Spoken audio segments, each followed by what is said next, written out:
What's going on? Welcome back, everyone, to the Hoops Show, the Hoops channel on YouTube. Thank you for joining me. This is a preview of the Cats versus the Giants game, and Jeremy Cameron is playing his 50th game for Geelong. So let's get around Jezza, let's get around Oisin Mullen, and let's get around the big shiny golden god in Sam DeConnie. He's back. The big man is back, finally. And Ollie Henry, the Henry boys, are together at last to run amok on GMHBA Stadium. This Saturday, 4:35 p.m. at GMHBA, at Catriona Park, whatever you prefer to call it. I prefer to call it Catriona Park. It's what it always is. I'm not paid by GMHBA, so why would I go with that? But it's round 11. It is the Cats versus the Giants, and it's a part 2 of Indigenous round this week, so there is likely to be, I should say, some entertainment pre-game. So, as I said, the game starts at 4:35. I think the club, if you're going to go to the game, I think the club's suggesting people may get there a little bit earlier than that, so you can see some of the pre-game entertainment that's being put on with a bit of an Indigenous flavour there. Last week against Freo, the Cats rolled out with their clash strip, their Indigenous clash strip, which looked really good. It's actually my favourite of the two. But I believe this week they're rolling out the blue number, so they're going to get that one a go. And they're also going to run out with some footy boots that have been designed by some local artists with an Indigenous flavour on them as well. So if you haven't checked out the video on the Cats website there, check that one out because those boots look fantastic. They absolutely look gorgeous. I wouldn't mind a pair myself. Not that I play footy, but just to have up on the wall. I reckon if they do auction them, I might have to put in a sneaky bid for one of them. I might have to dip into the pockets and see what I've got. I haven't got a lot, but I like what I'm seeing there anyway. So GMHBA, look, the stand's far from, is it far from being ready? I don't know. What do you want to... It's looking better every time we look at it. Clearly, that's what progress is. But it's not going to be ready anytime soon. And there's so many people that can't get tickets for even games like this against the Giants. You'd expect to be able to get a ticket, walk up to the game on the day and get a ticket for this kind of game against a club that has no support. But with Geelong, you're not travelling super well at the moment. But yes, until we get that 40,000 seat stadium, it's going to be very, very difficult. But let's have a look at Geelong's form of recent weeks. As we all know, we've been cursed by the injury gods. Most recently, Max Holmes, who's out in the medium term, whatever medium term means. I always interpret medium term to be 8 weeks. You might interpret it to be 4 weeks, whatever. I say a short term is 2 weeks, medium term is 8 weeks, long term is Yagonski for the year. Don't even bother talking about me anymore. But yes, Max Holmes gone for the short term, and it just seems like, we've got a couple of players coming back, but it just seems to be, you almost know for sure that someone else is going to go down, whether it be in the game, whether it be, I don't know, they're going to get sick from airline food on the plane over somewhere, or they're going to fall off a bike, or I don't know, something has going to happen at training. The boot starter's going to elbow him in the face by accident. I don't know. We're just cursed this year.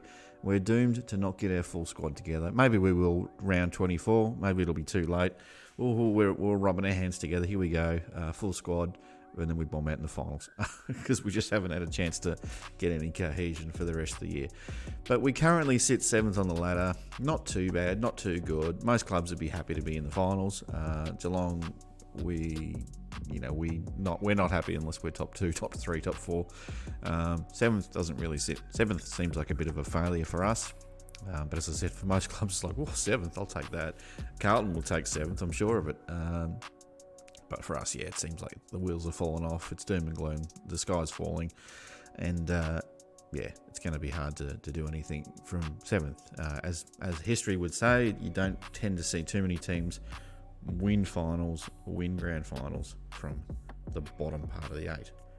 Maybe we'll be different. And that's still holding on to hope that Geelong will be that different side. Yes, there's been some history of some clubs doing it. The Bulldogs come to mind most recently. Adelaide way back years ago, a couple of times actually. But, it's going to be tough. We're 5-5. 5 wins, 5 losses. It's a tough road from here on in, and we're not going to win 16 straight. I am telling you right now, people, if you for some reason think 16 straight is on the cards, you've got rocks in your head. It's not going to happen 2 years in a row. It's probably not going to happen to any club in the AFL for the next 20 years. Maybe that's extreme, but it doesn't happen very often is the point I'm trying to make.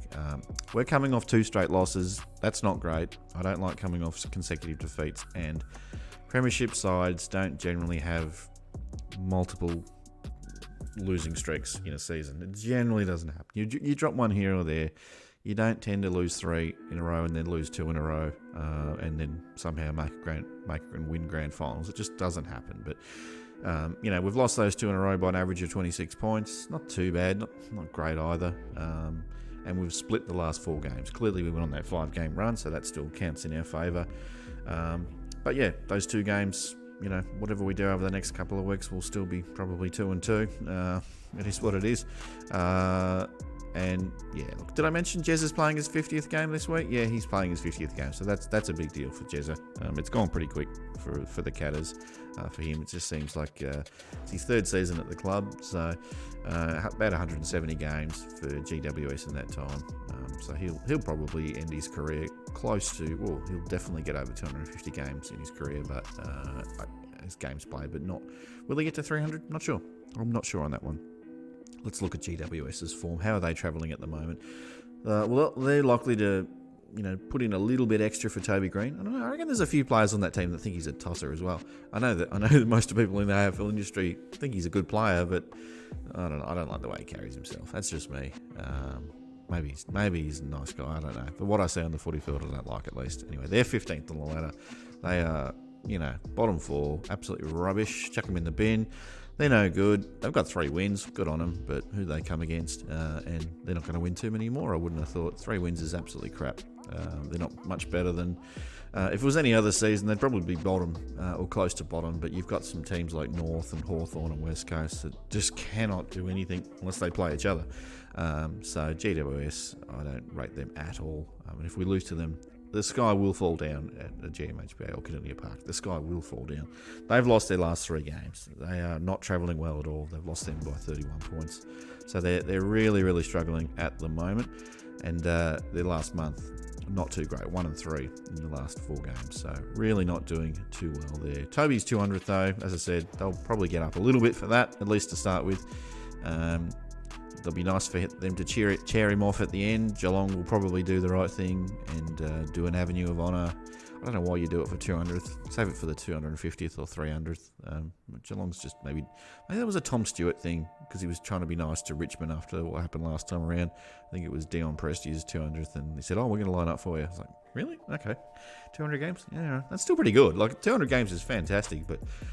I think you save the Avenue of Honour for something else. Oh, maybe I'm harsh. Maybe you want the Avenue of Honour for bloody any milestone. Where's Jeremy Cameron's Avenue of Honour? I want Jezza to get cheered off in that case then. Come on, let's keep it fair. All right, let's look at the recent history. So this is an interesting one. The Cats have won the last couple of games against GWS by 44 points on average. But strangely, we've lost the last couple at home. I don't know why. Lost the last couple. I don't get that. It's strange.